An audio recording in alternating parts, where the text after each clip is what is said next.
Is it live? Okay. So testing, folks. Sorry about that. If you were watching our other live stream and it cut out quickly on YouTube, apparently. On X, we were going pretty well for a while. We are working out technical difficulties, and honestly, it was good to do a podcast just to, I mean, there's no other way. I couldn't figure out another way to test this without actually doing a live show. Yeah, so you pretty much got to do live. Makes us look ridiculous, but I think the signal, maybe the internet is not, or maybe the laptop I'm using isn't quite good enough. I don't know. We're not 100% sure. So we're still talking, but it looks like, is it freezing up again? Okay, no, we're good. Okay. Well, I don't even know where we were, but it doesn't even matter. So we were finishing up with the... well, you were talking about Hulk Hogan, but I don't know where it cut us off. Yeah. Well, so we're finishing up with the Republican convention. Did you watch President Trump's speech? No, I didn't. Yeah, it was super long. It's Oh, super long. really? Super Yeah, long. it was the longest acceptance speech in convention in history. And now, and what's sad about that is the first part of it was excellent. I mean, it was all good, fine. The first part of it was really good, and then he said something at the very end of his speech when I've got to believe so many people were nodding off, and Yeah. it was so good, so excellent. And he said basically, and I've never heard him talk this way, but he said basically, I'm trying to change, I'm paraphrasing, I should have it written out, but I'm changing your expectations. Whatever your expectations are, I'm telling you they're too low. Wow. And and it's not even talking about himself, he's talking about America. Your expectations are too low. And I just thought that was phenomenal. Okay, so real quick, I'm going to talk to my producer here. Don't have any other screens open. That eats up memory on that computer like nobody's business. Let's just trust that it's going to go, and if it says it's offline, we'll go from there, okay? Yep, and because that could be some of the issue with that laptop. I've had huge memory problems. Anyway, technical questions. So Talk to the producer. yeah. So, folks, again, we are not on Facebook Live. We took that offline, but we are on X and we are on YouTube. Send us your questions, your comments. Yes. Biden's going to address the nation here, supposedly at 8 o'clock. Do you think it's AI? Or is it going to actually be... Well, I've thought a lot about that. So I don't, people, they might say he has a double or something like that. I think the technology right now is too good to detect that. Whoa. Really? Yeah. I think there's too many people waiting for that. Well, so if he, honestly, I think if it's going to be obvious, this is the reason why. Okay. So the enemy never does anything different. They've done the same thing from the beginning. Sure. And we know this with the Trump assassination and all these different things. And I think that the exposure has started over these last couple of weeks. It's true. And people's eyes are being opened up that weren't before. Yeah. And so I think that if it isn't the real deal, we're going to know. Yeah.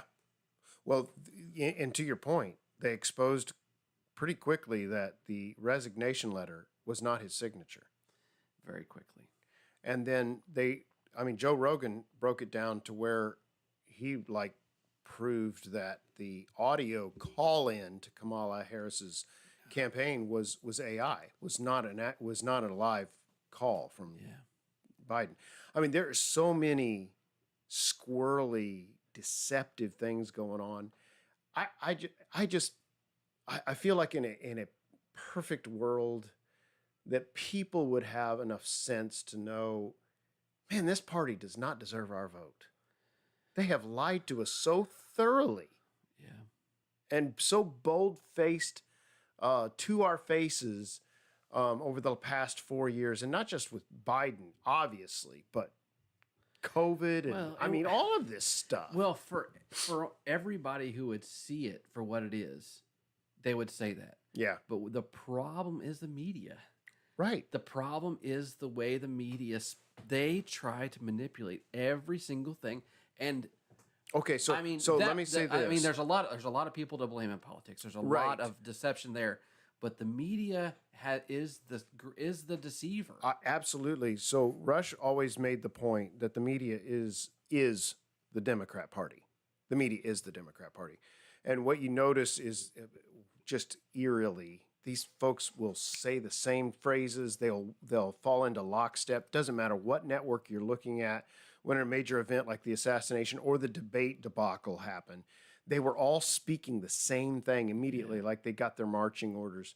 But what Rush used to make the point that the media was the driving arm of the Democratic Party. In other words, the Democratic officials took their cue from the media. So they work hand in hand. You can't separate politics from the media. Mm-hmm. You know. Well, I mean, they did all the work for him. Yeah. So then there's these people that would, if they could see it for what it is, they would say, "No way." Right. But then they're fed this stuff yeah. over and over on the 24-hour stream. And if you hear something enough times, even if you started out believing, I don't think it's totally true, or maybe this isn't real, or this got to be, that's not true. Yeah. By the time you've heard it the 15th time, and every media outlet saying it, they're all saying it. I mean, they're all saying Biden's fine. I mean, what's wrong with you? I mean, I know you saw him stumble and fall going up the stairs to Air Force One 3 times, you know, but he's fine. So do you think he shows up tonight? Yes, I think I heard somebody else who had a theory, and because there's been a lot of rumors. The problem going on with this, it has the feel. Do you remember when Gorbachev had the coup? They removed him. Do you remember this back? So they had a coup. They had an actual coup, and the communists tried to take over again because Gorbachev was doing perestroika and all the reforms, and the old guard communists didn't like it. So this is very similar. So Biden wouldn't leave. So this is kind of like the old guard's going to do a coup. They're going to get rid of Biden. So they got rid of Gorbachev. They hold him up in his vacation home, and these really old communists all lined up. I think they had 6 rulers, and they're all taken over again. Well, it failed miserably, but this is the kind of rumors and what's going on, and where is he? Is he dead? Well, this feels the same way with the president. There's clearly a political coup within the Democratic Party to take him out. And the acquiring COVID at that that's time, so convenient. Is all very very odd.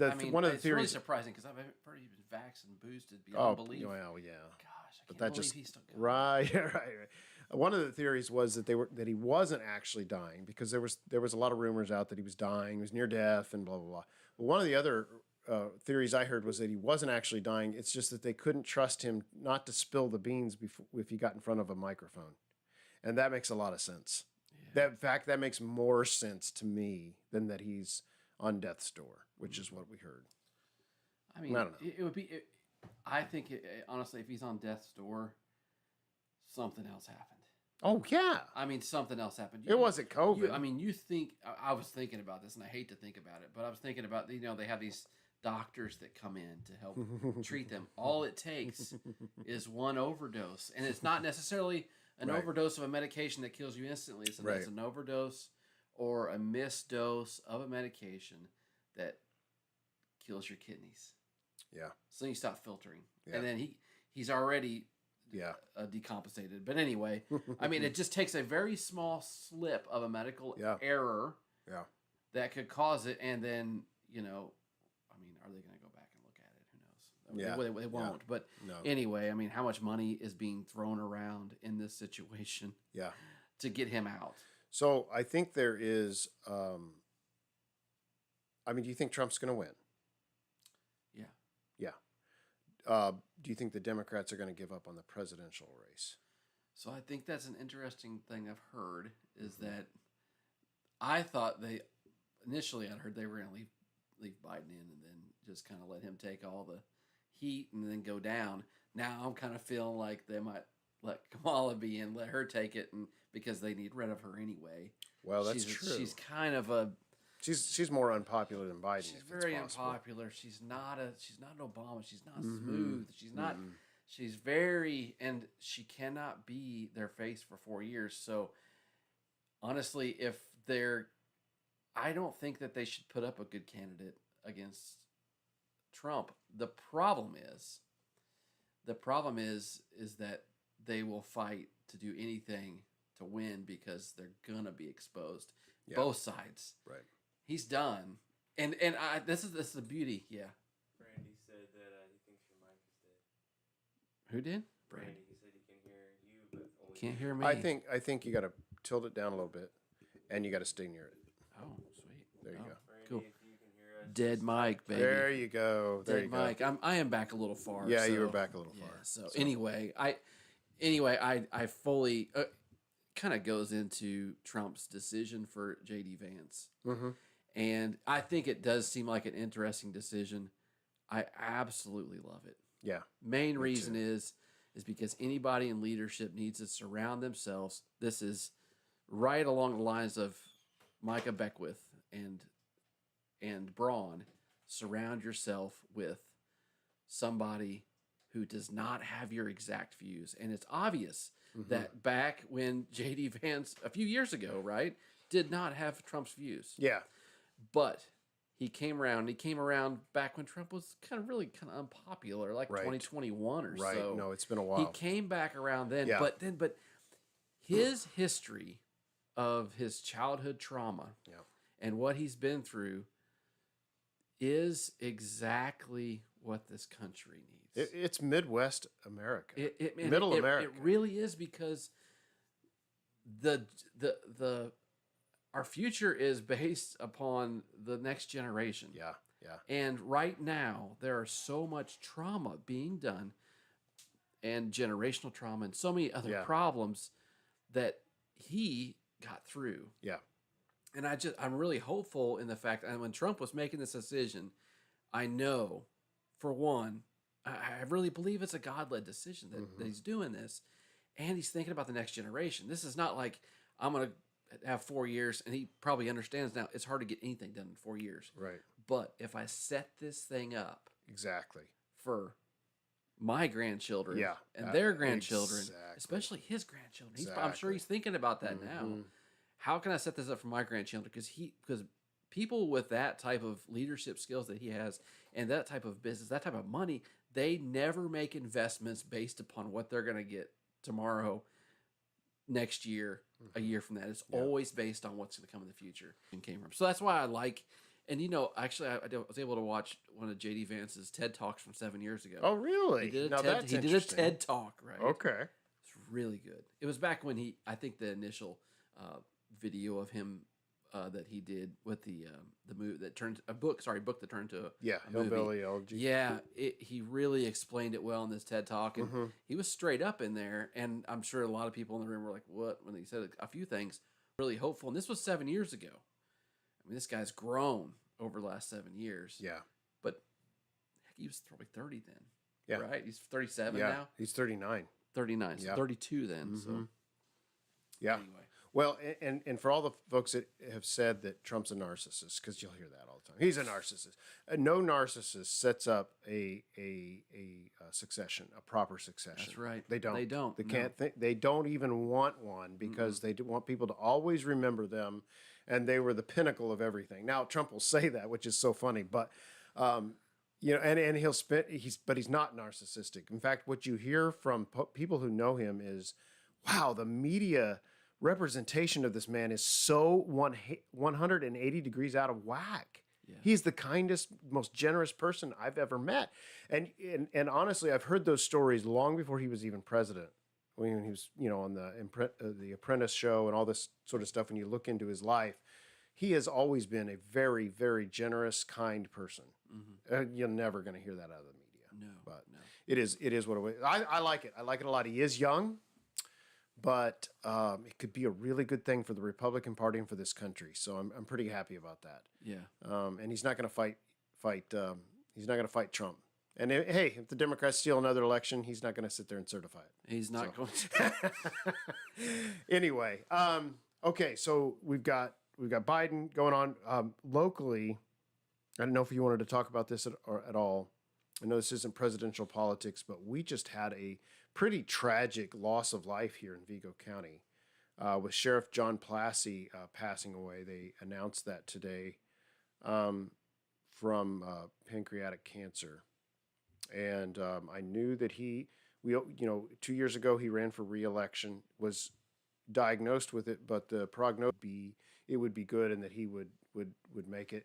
Honestly, our thoughts and our prayers are with the Vigo County Sheriff's Department. the family of John Plassey and his loved ones, and the ones that cared about him. He was a great guy.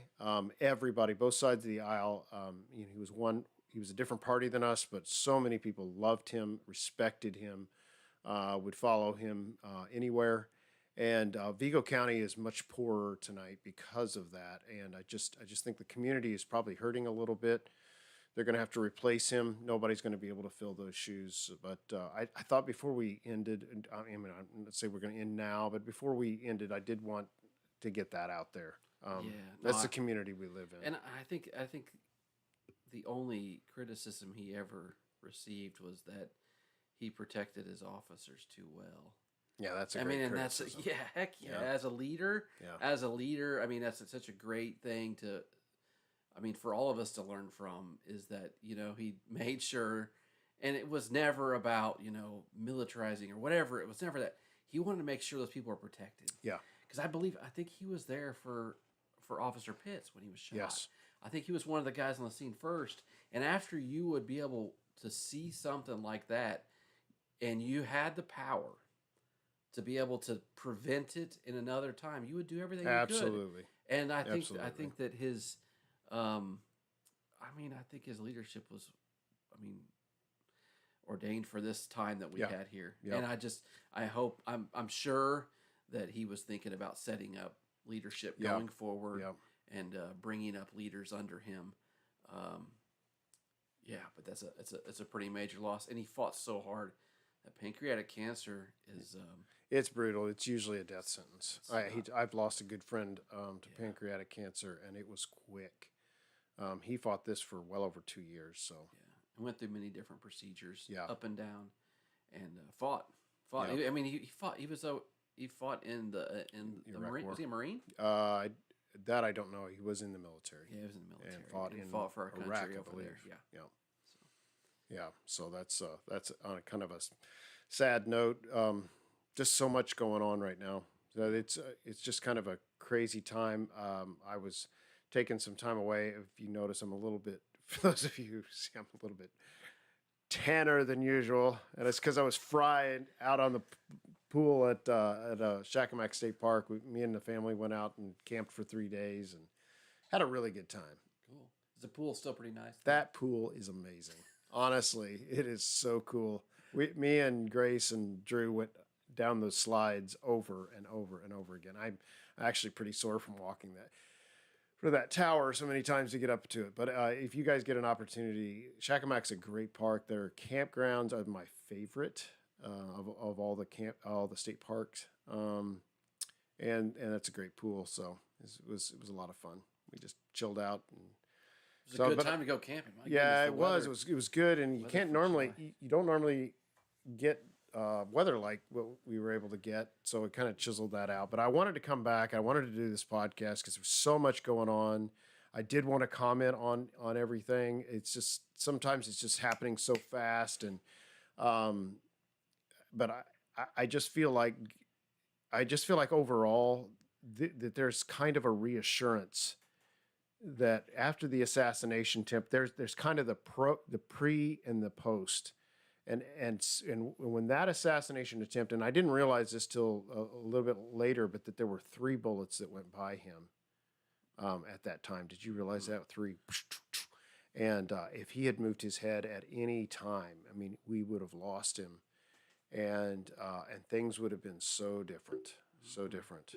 And I just felt like, God, you are in control. You're involved in this, and you're doing something here. It's kind of an honor to be here at this time and be a part of history and what's happening. There's then a mission for Donald Trump. There's a mission that he hasn't completed yet. And God is going to make sure he completes it. I love what he said at the convention was that except the only reason I'm here is by the grace of God, because you can't attribute it to the Secret Service. They didn't save him. Yeah. You can only attribute that to the hand of God saving his life. So he's got a purpose to fulfill.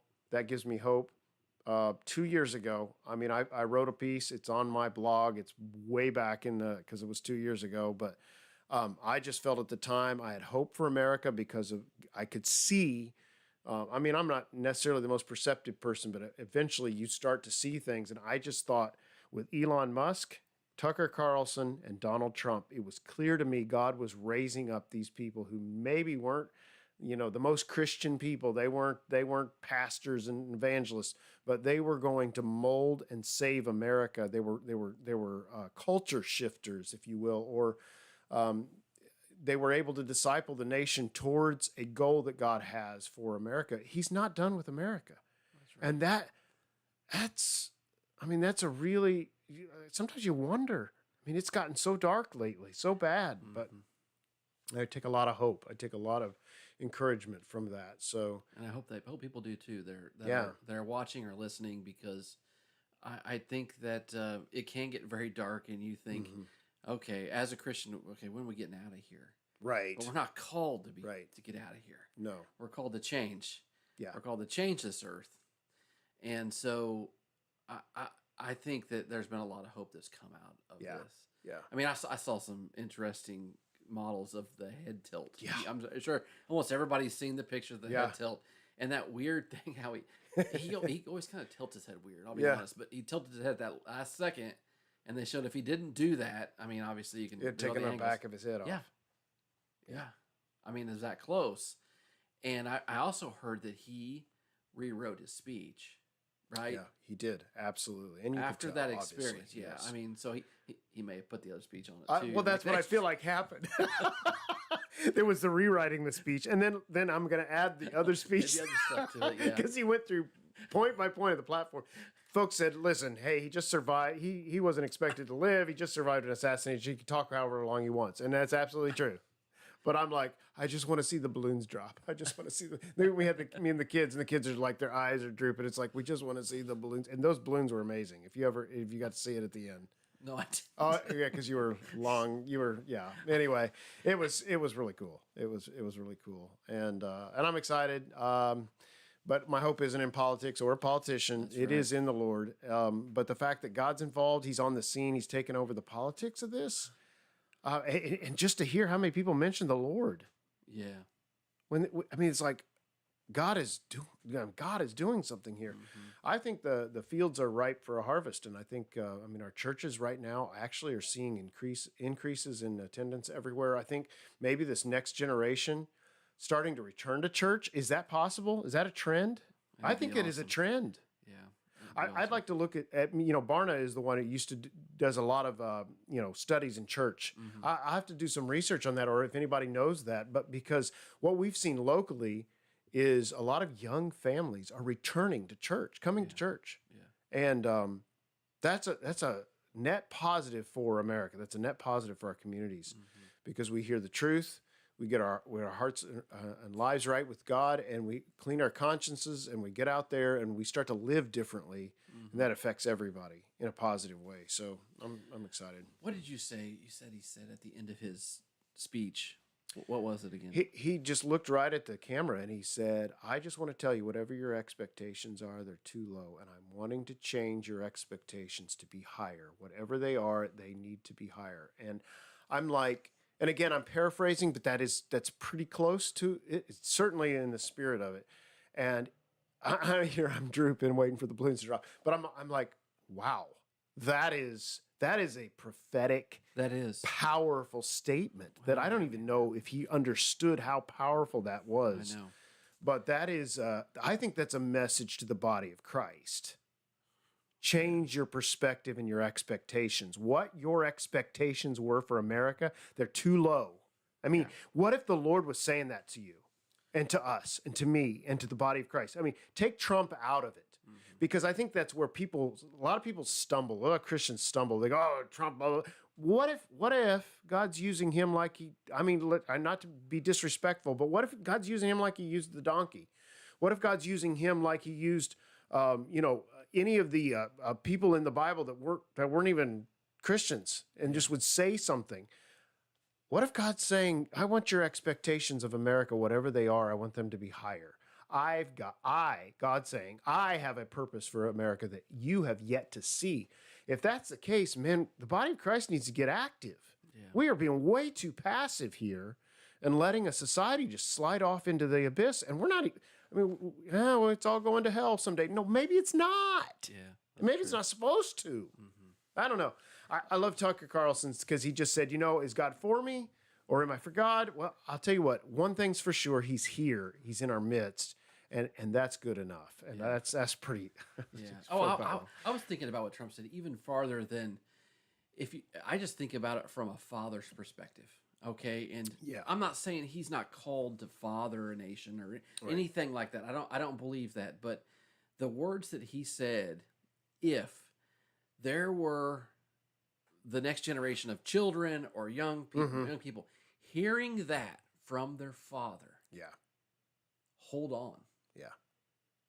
Hold on, because if you're able to engage the next generation by telling them your expectations are too low, that's awesome. and I mean, and we had involved fathers in our lives, but there's so many of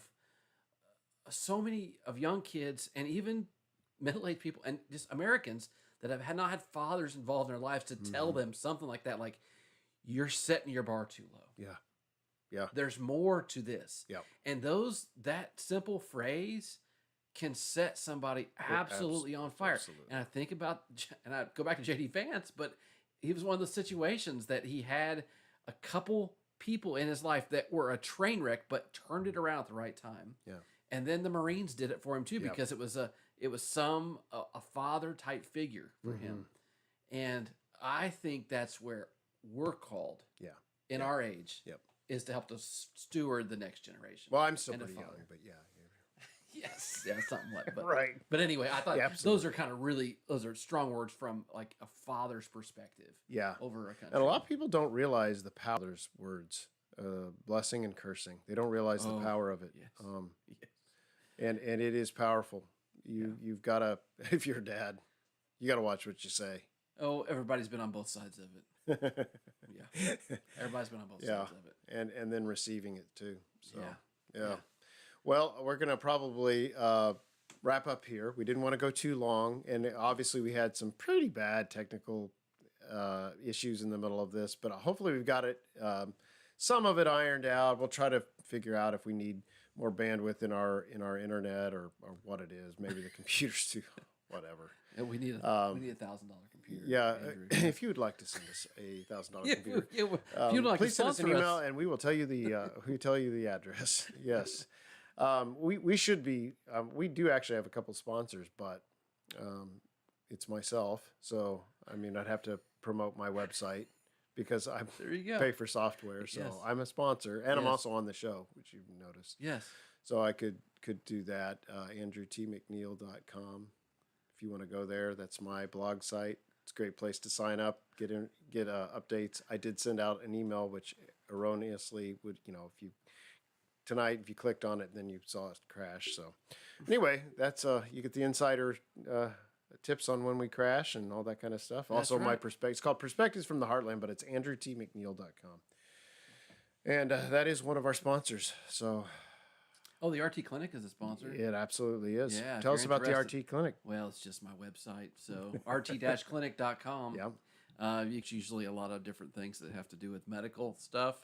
There's because that's my you've got a jam. really cool like a badge buddy. Is that what it's called? For my new promotion on my Etsy store. Yes. I have a badge buddy that I've not seen one of these done before. Working obviously with Andrew on this. A badge buddy that has because on our badge buddies we carry different things that have like a quick reference for a medication dose or some type of tidal volume for a weight, and we made a badge buddy that actually has the Lord's Prayer on one side and Psalm 23 on the other side, because the spiritual healing is much more important than what we do in healthcare. Yeah, and you can't separate it either. Do you? No, think? you can't separate it. You cannot separate it, and it's always been caring and compassion is always what we're supposed to do. That's right. Way more than keeping somebody alive. Yeah.